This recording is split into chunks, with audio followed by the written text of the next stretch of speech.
I'm now joined by Dr. Kathleen Fonseca, who is the head of childhood education at the University of Johannesburg. Dr. Fonseca, a very good afternoon to you. Thank you very much for your time. I want to take you back, perhaps as a departure point, to some comments that the Basic Education Minister made a couple of days ago, where she said that there were too many learners progressing through the basic education system, but unfortunately without mastering foundational skills, particularly in literacy and numeracy, which are critical to performing well in gateway subjects like your mathematics and physical science. Yes, good afternoon, Vuyo, and thank you for the opportunity. So I agree with the Minister's speech. Definitely foundational skills. So we have, different phases. So we have the foundation phase, but prior to foundation phase, we have grade R, which is now also incorporated into the foundation phase. And before that, we have the early childhood and development phase that is looking from birth to 4 years. And that is especially, I think, a critical area that the Department of Basic Education needs to focus on now in prioritizing our ECD sector, in having qualified teachers and professionalize, giving those practitioners the adequate training to develop at an early age. We talk about early numeracy and mathematics, early literacy. These are critical skills that needs to be developed in that ages, especially from age 3 and 4 and 5. Those are critical age groups where these skills can be developed in a playful way. When people take to the streets to protest and then demand a right to this or the other thing, they generally mean that they are not enjoying those rights. When you talk about qualified teachers, are you saying that we do not have, or we do not have them in the requisite numbers, or having gone through the correct or adequate training? Is that what you say? I would say that we have, in different sectors, because we also have, your more affluent ECD, what they call early learning programs. And then we have where we have our lower quantiles with much lower socioeconomic affordances. So we do have, I would say that we do have practitioners that need upskilling, and we need to look at the training that those practitioners received.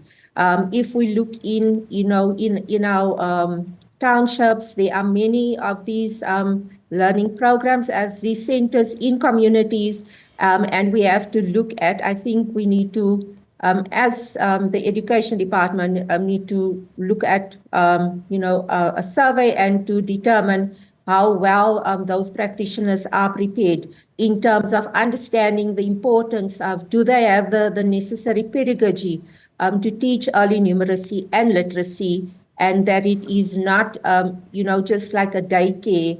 I know there is some activities, learning activities that's taking place, but I think we need to relook at the training that these practitioners received.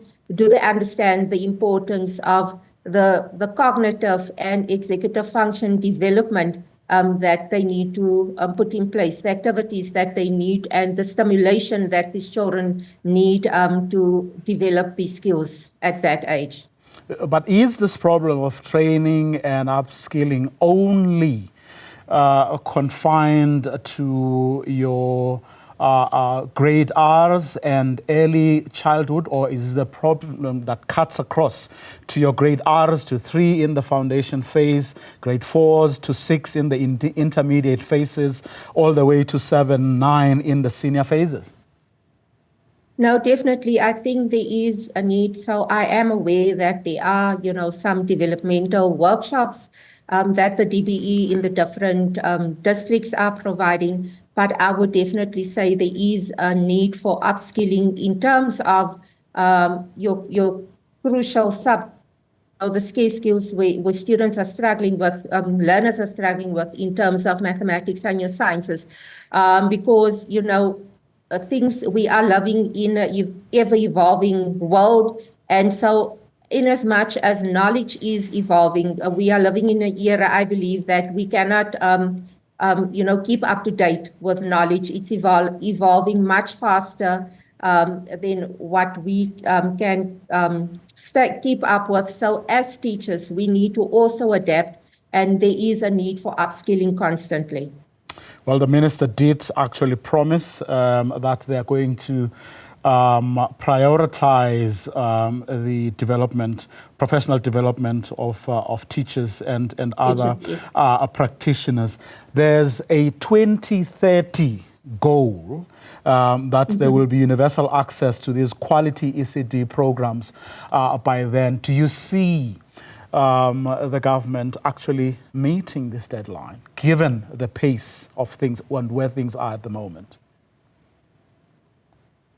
I think, so with 2024, I know there has been what we call the Thrive by 5 index survey that was conducted in terms to find out, what is in place there. And I also know that she promised in a speech that they are going to look at registering the centers just to get a sense of, how many centers are there and to get them registered.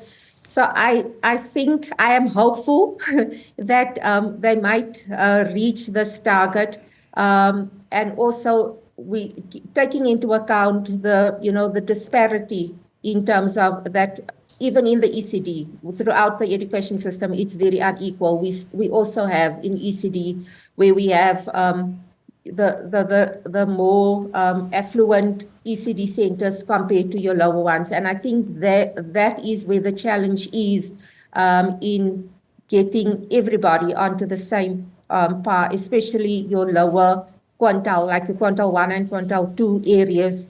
Those are where the problems is in getting those centers up to date and to give the quality.